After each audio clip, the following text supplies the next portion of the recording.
ustedes el mensaje. Quiero agradecerle a Pastor Wilson Rafael por la oportunidad que me da de estar nuevamente con ustedes.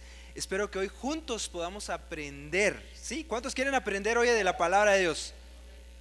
Como que no vienen muy emocionados hoy ustedes. ¿Cuántos quieren aprender de la palabra de Dios el día de hoy?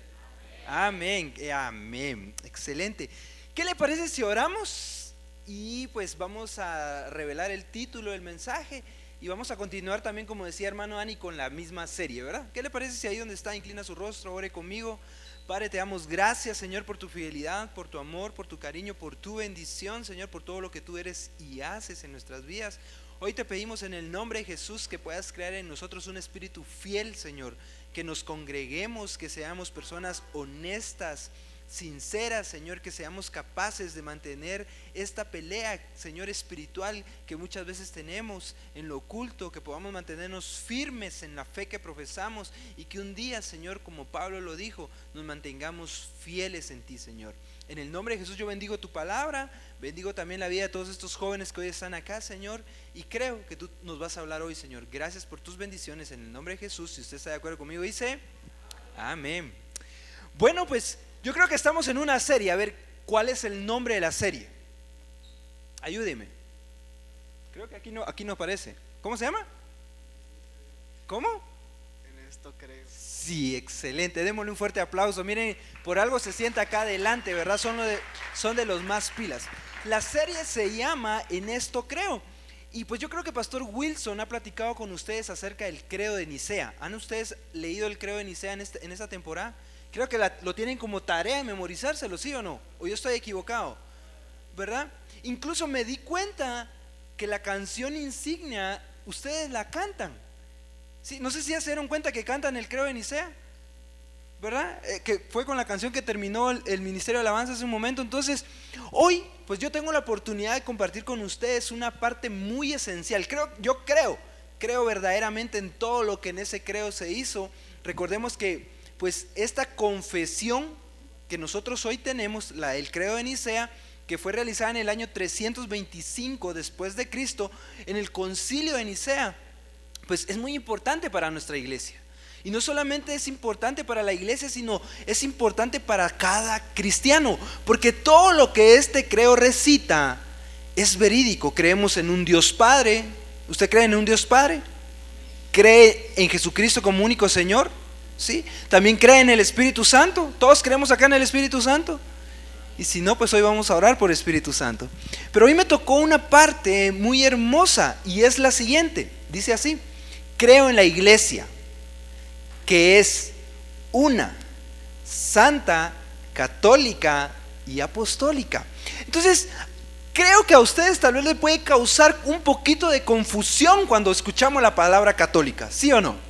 Ahora, y usted dice, no hermano, entonces no debemos de creer en ese credo, porque ese credo está realizado por la Iglesia Católica. Pero permítame darle un poquito de contexto de por qué razón es que dice el credo. Pues lo siguiente: creo en la iglesia que es una, santa, católica y apostólica. Número uno, cuando el credo de Nicea menciona que es santa, no se refiere a las personas que no van a cometer errores o que no tienen maldad en su corazón. Lo que se refiere este credo cuando dice que es santa, a lo que está apuntando es que es apartada para Dios. ¿Sí? Cuando el cristiano habla de santidad, no está hablando de que, bueno, yo soy santo, ya no cometo ningún error, ¿verdad? Como dirían algunos, ya solo alas me hacen falta para volar y me voy al cielo. No está hablando de ese tipo de santidad, sino lo que está hablando es la santidad bíblica. Y la santidad bíblica siempre apunta a ser apartados por Dios. Entonces, cuando el credo menciona que es santa, es porque somos, ¿qué? Apartados por Dios. Número uno. Número dos, déjenme hablarles un poquito acerca de la palabra católica. Lo que significa la palabra católica es universal o iglesia universal. ¿Sí? La iglesia, aquí voy a hacer, y note esta diferencia, la iglesia católica romana, que nosotros por lo general conocemos solo como católica, la iglesia católica romana se aplicó este calificativo porque según ellos creen que su doctrina gira en un evangelio, escuchen muy bien, verdadero, infalible y de una fe divina. Pero si queremos profundizar un poquito más allá en lo que la Iglesia Católica Romana es, no voy a hablar mal de ellos, pero yo quiero mencionarles lo que realmente ellos tienen de fondo. Muchas veces no mantienen la verdad de la palabra, no son infalibles, no tienen una fe verdadera, ¿sí? Entonces debemos de comprender que la palabra católica que está añadida acá en el credo de Nicea es porque es, diga conmigo, universal. Eso es lo que significa católica, es universal. Ahora, cuando hacemos la aclaración de que es Iglesia Católica Romana, sí nos estamos refiriendo a la Iglesia Católica que usted y yo conocemos en general. ¿Estamos bien? Sí, entonces no nos podemos ofender porque el credo de Nicea diga que la Iglesia es católica. Y por último sigue diciendo, y apostólica. Vuelvo a repetir, dice, creo en la Iglesia que es una, santa, católica y apostólica. ¿Por qué es apostólica? Vaya conmigo. Vamos a leer Efesios capítulo 2 versículo 20, dice así: edificado sobre el fundamento de los apóstoles y los profetas, siendo la principal piedra del ángulo Jesucristo mismo. Nuestro evangelio está fundamentado o está cimentado por la palabra de Dios, por lo que los profetas, por lo que los apóstoles y los profetas nos transmitieron en la palabra. ¿Sí? ¿Cuántos traen su Biblia? Quiero ver, levánteme, ¿cuántos traen su Biblia? Ese es el fundamento que nosotros hoy tenemos como cristianos, ¿sí? Dice que es el fundamento que está sobre los apóstoles. Por eso es que nosotros tenemos una iglesia apostólica. Creemos que el ministerio de los apóstoles fue eficaz para que la iglesia surgiera. Pero déjenme ir avanzando un poquito más allá. Con este contexto que yo le acabo de mencionar acerca de por qué el credo de Nicea dice esto, déjeme decirle que la iglesia es un regalo de Jesucristo.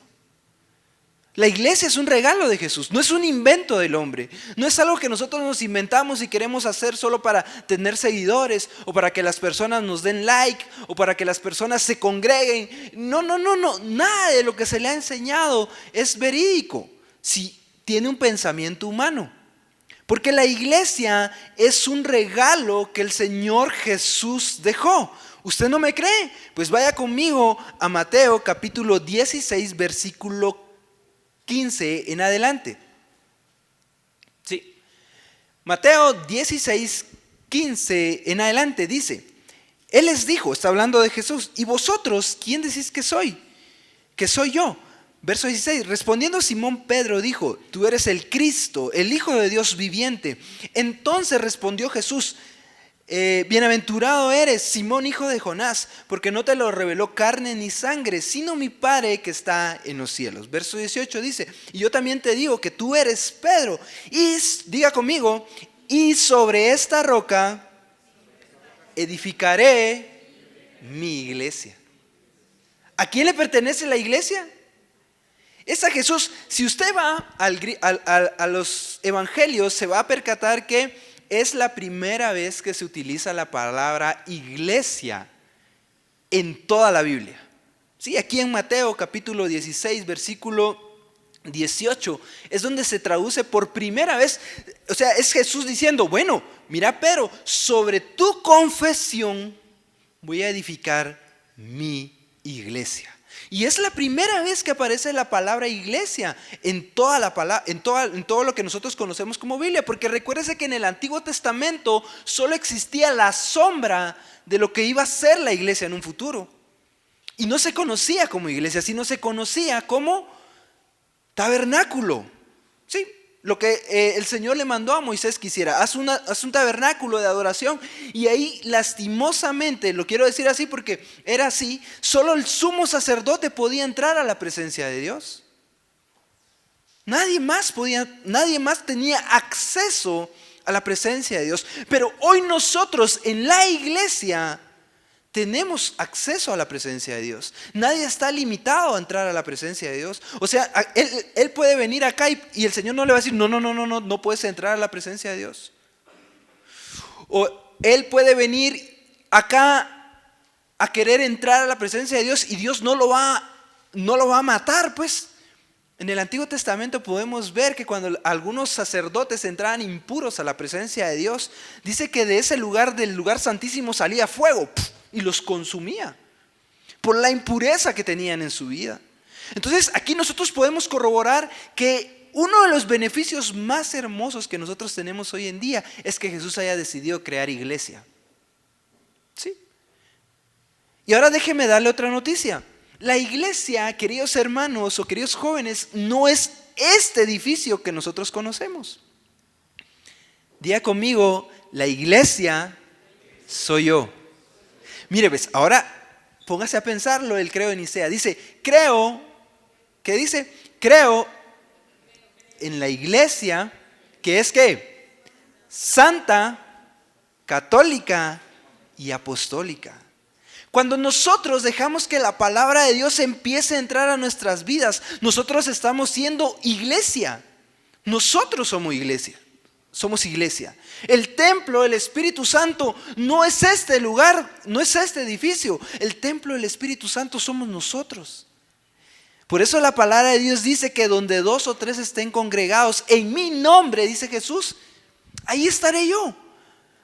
No quiere decir, este texto no quiere decir, donde las 3 viejitas que siempre llegan al ayuno estén congregadas, ahí voy a estar yo. No. Lo que quiere decir es, donde 3 crean en mi nombre, ahí hay iglesia. Pero es bueno que nosotros consideremos o pensemos o meditemos qué hermoso es congregarnos. Sigue diciendo, el verso 18 dice, y yo también te digo que tú eres Pedro, y sobre esta roca edificaré mi iglesia, y las puertas del Hades no prevalecerán contra ella. Otro verso que también afirma que la iglesia es un regalo de Jesucristo es Juan 21:15. Vaya conmigo a Juan 21:15. Juan 21:15. Voy a esperar que estén ahí para que todos lean conmigo. Juan 21:15 dice así: cuando hubieron comido, Jesús dijo otra vez a Simón Pedro: Simón, hijo de Jonás, ¿me amas más que estos? Le respondió: sí, Señor, tú sabes que te amo. Y él le dijo: apacienta mis corderos.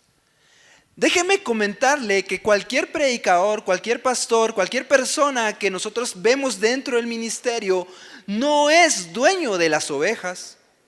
Nosotros solamente somos personas que estamos dispuestas a guiar a las ovejas a Jesucristo. Y es por eso que Jesús dejó este regalo de congregarnos, de mantenernos unidos, de mantenernos unánimes, ¿sí? Y debemos de conocer que el Señor creó la iglesia con el propósito de que uno al otro nos ayudemos. Ese es el propósito principal de la iglesia. Que yo pueda ayudar al que está caído. Que yo pueda sanar a la oveja que está lastimada. Que yo le pueda traer una palabra de ánimo a aquella oveja que está descarriada.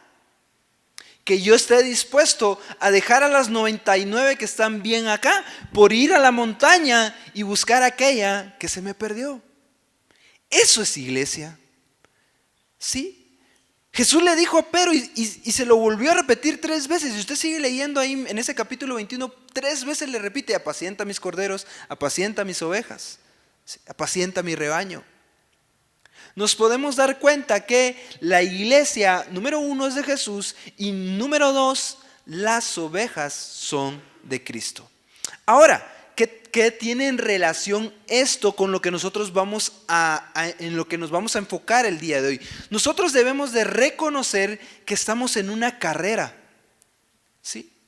Aunque usted no se ha dado cuenta o no se ha percatado, déjeme mencionarle que usted está en una carrera.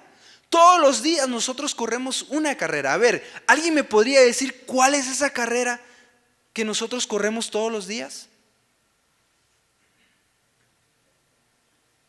No, les ayudo. La carrera de la salvación. Todos los días, cuando usted se levanta, porque como no conocemos cuándo vamos a morir, todos los días nosotros corremos esta carrera con un propósito. Pero déjeme mencionarle que esta carrera no es una carrera de aquellas que uno corre, ¿verdad? Y aunque uno llegue de último, tal vez va a obtener una medalla. No, esta carrera está llena de obstáculos. Quiero que ahorita usted me ayude y se imagine conmigo una carrera de obstáculos. ¿Han visto ustedes por la televisión alguna vez una carrera de obstáculos? ¿Sí? Hay unas curiosas, no sé si tal vez ustedes las han visto, pero hay unas que, por ejemplo, tienen la figura de la persona. Por ejemplo, está la persona así, ¿sí? Y se tiene que poner así para que cuando viene la máquina, ¿verdad? Cuando viene, es una máquina que está girando, ¿verdad? Con figuras. Entonces viene la máquina y si la persona no se pone así, la pasa trayendo así, ¡pum! O se tiene que parar recto. Sí me ubica lo que le estoy dando, la idea, ¿sí? Entonces nosotros corremos una carrera de obstáculos y todo el tiempo tenemos que estar tratando de esquivarlos, ¿verdad? Me agacho, me subo. ¿Para qué? Para que estos obstáculos que la vida nos trae no nos desvíen. Yo creo que Jesús dejó en su corazón creada la iglesia con el propósito de que aquí ustedes se entrenen. No sé si tienen la imagen del entrenamiento, si me pueden ayudar. No sé si la mandó el pastor Wilson. Y si no, pues no hay problema. Solo déjenme ver. Si la tienen preparada ahí. Si no, yo espero. Pero nosotros debemos... Ahí está, miren. Ayer empecé a usar un poquito la inteligencia artificial. Le he tenido miedo por muchas cosas. Pero para los que tienen Android me van a entender que nosotros no tenemos, bueno, no sé si tenemos ChatGPT, pero sí tenemos Gemini, creo que se llama la inteligencia de Android. La cosa que le dije, Gemini, haceme una imagen de una iglesia donde se estén entrenando, pero su meta sea el cielo. Y eso fue lo que me creó esa cosa. Extraña y rara, ¿verdad? Pero si ustedes se pueden dar cuenta, ahí en la imagen las personas están entrenando. No quiero que malinterpreten esta imagen para nada. No quiero decir que la iglesia es un gimnasio, pero quiero tomarlo como una analogía.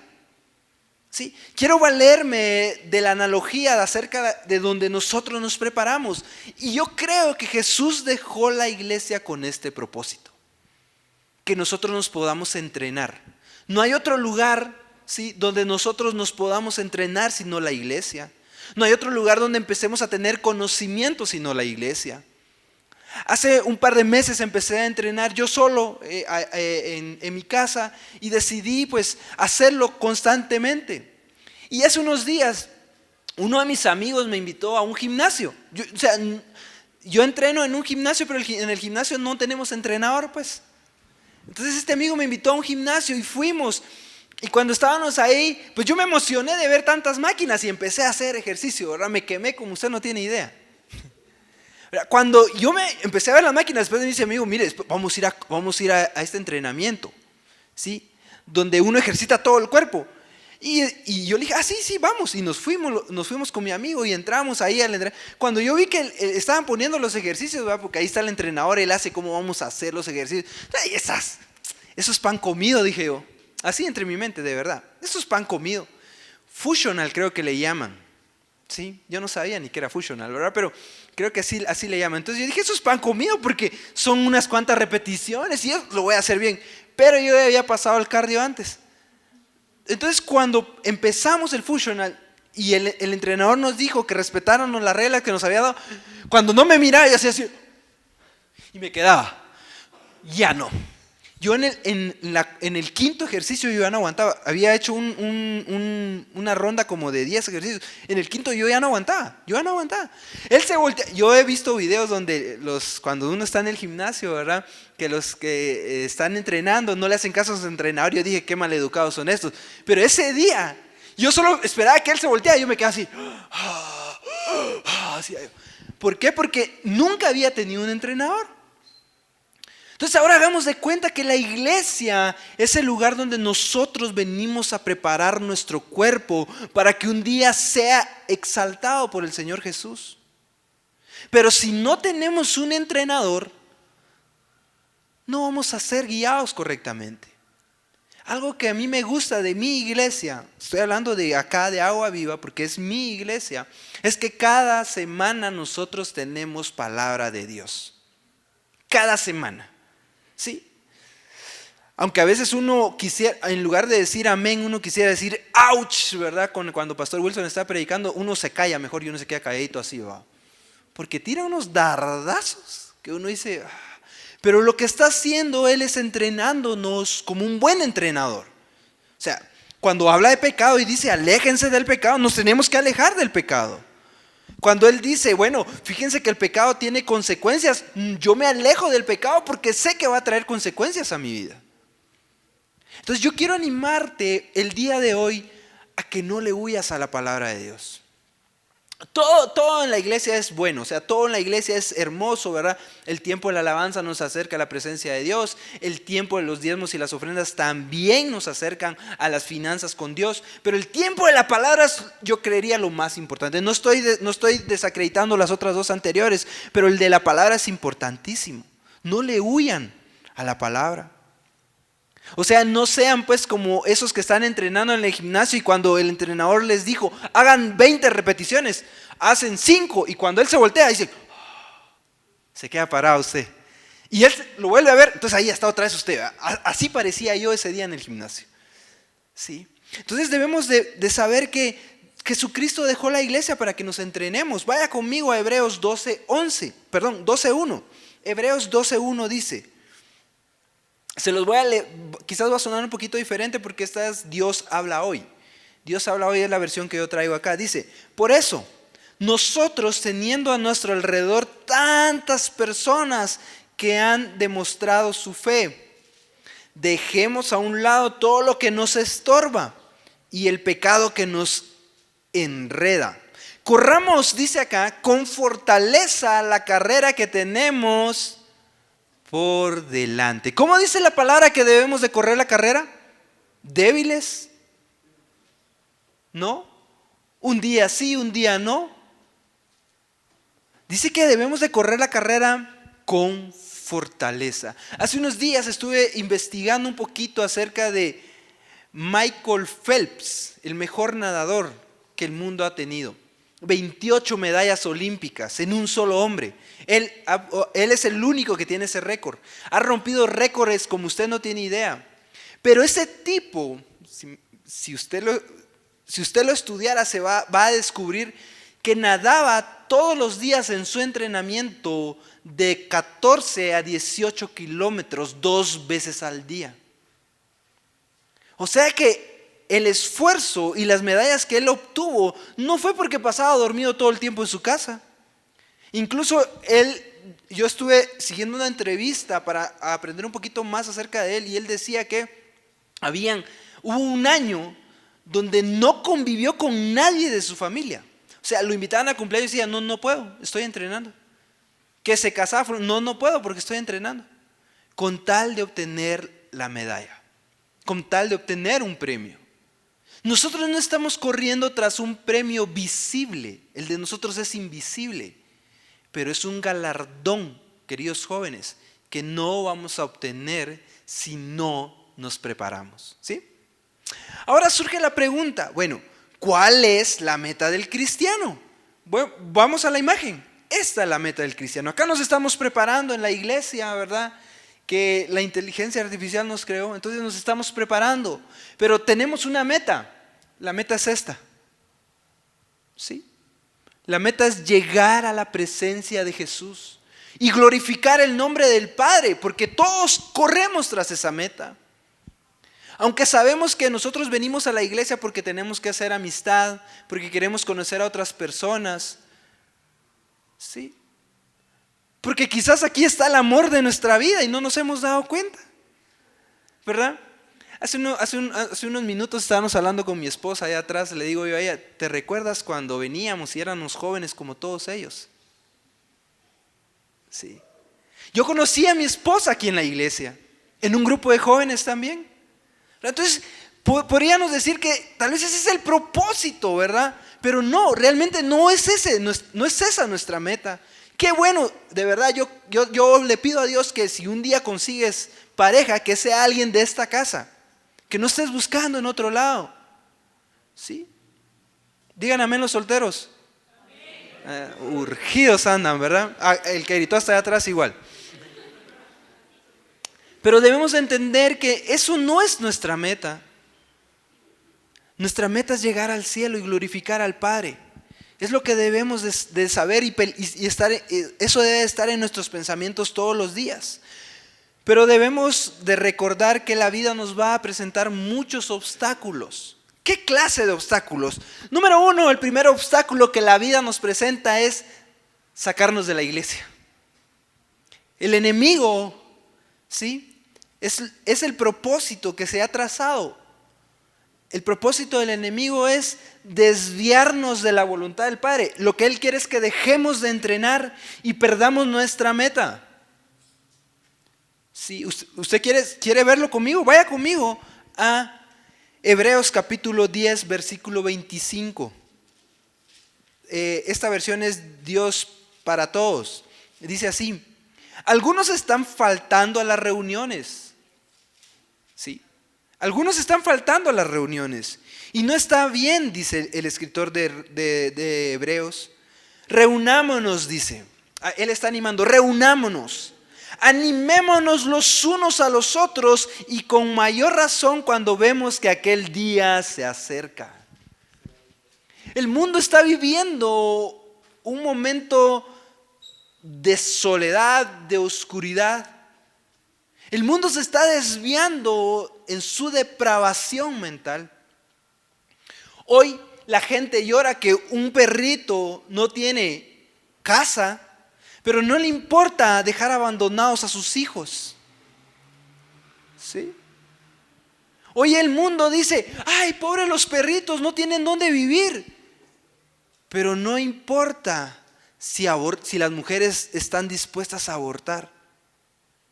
El mundo nos está metiendo tantas cosas a la mente que el propósito que tiene es alejarnos. ¿Para qué? Para que cuando nosotros dejemos de venir a la iglesia ya no nos animemos los unos a los otros.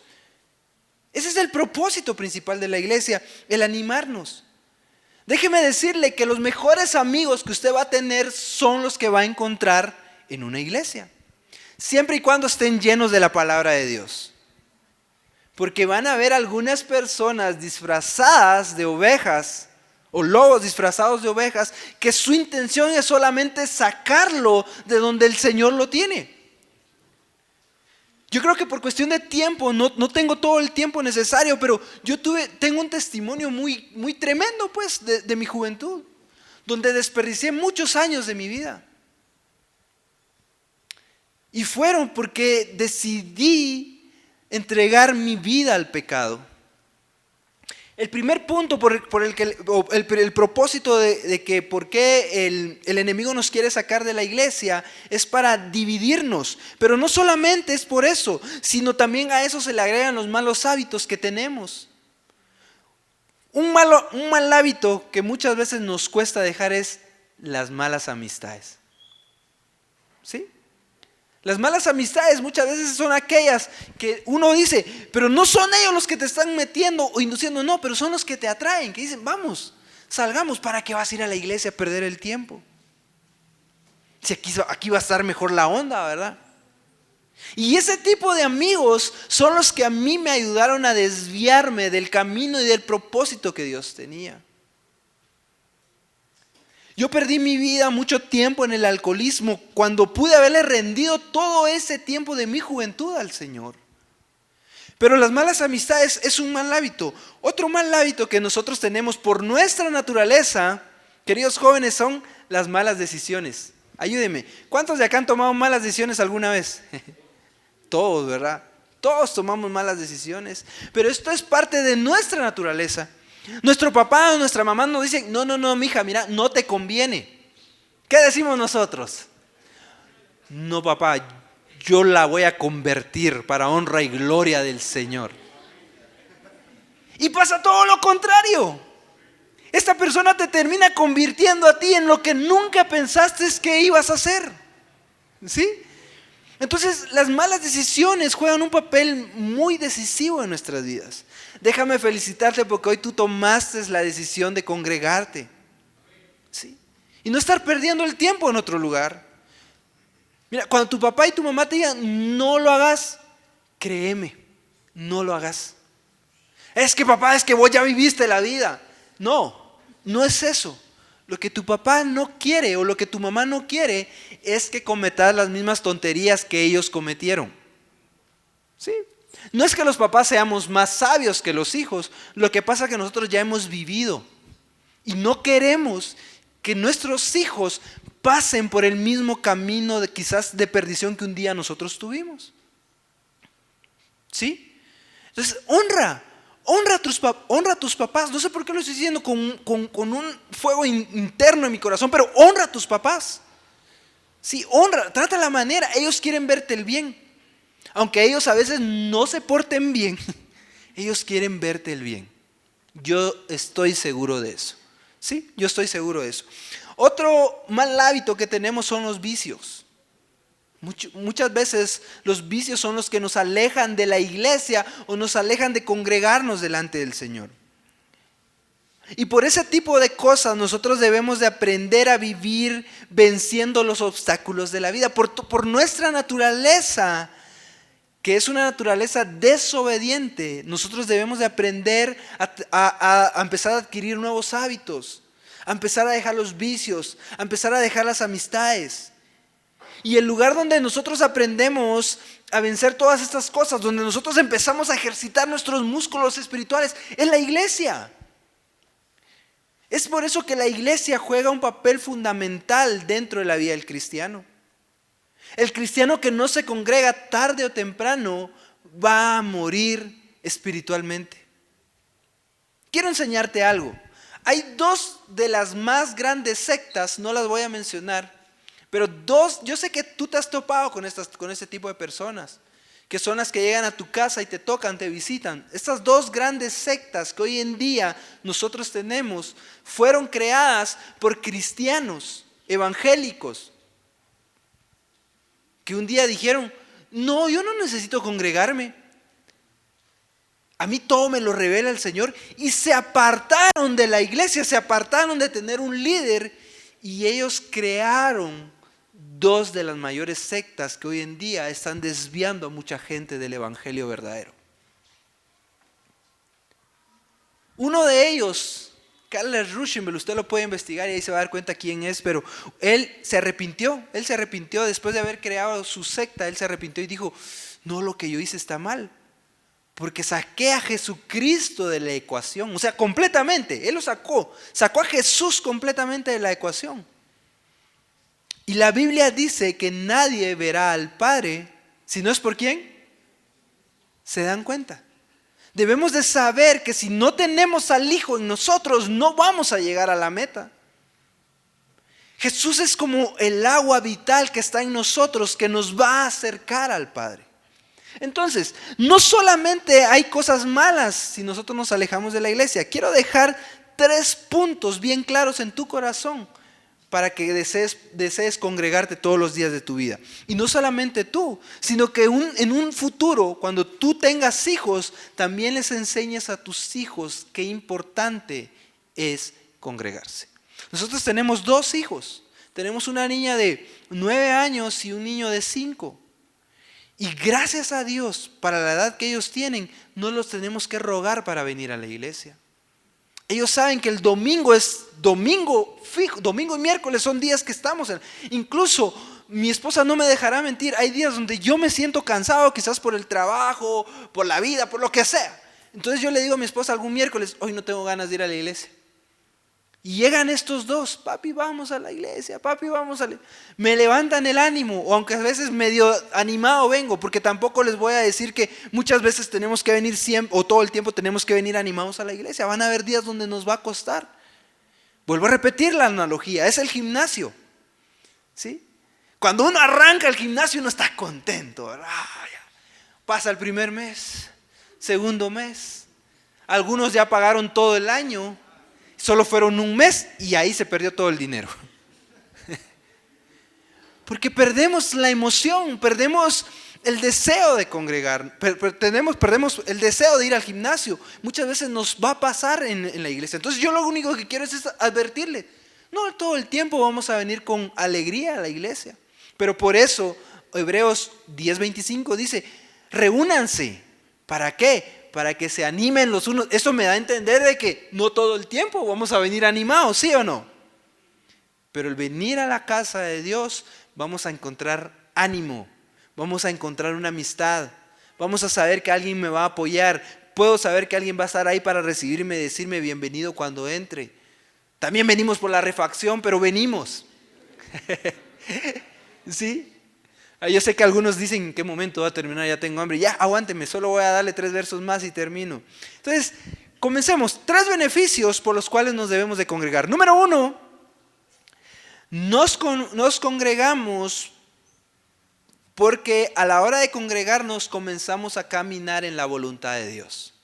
Por eso nos congregamos, porque empezamos a caminar en la voluntad de Dios. Dice el Salmo 119:1 en adelante, 119:1 al 3 dice así: felices son los íntegros, los que siguen las enseñanzas del Señor.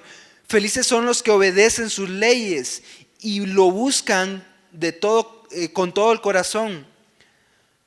No negocian, escuché muy bien, no negocian con el mal y andan solo en el camino del Señor. Cuando nosotros decidimos congregarnos, decidimos entrar a la perfecta voluntad de Dios.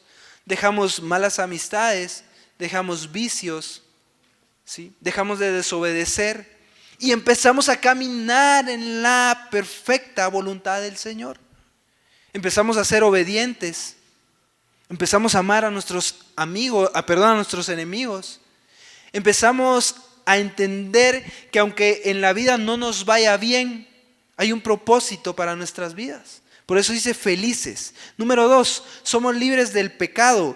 Ya no nos define nuestro pasado. Cuando empezamos a congregarnos somos libres del pecado. Ya lo que usted vivió allá atrás se quedó.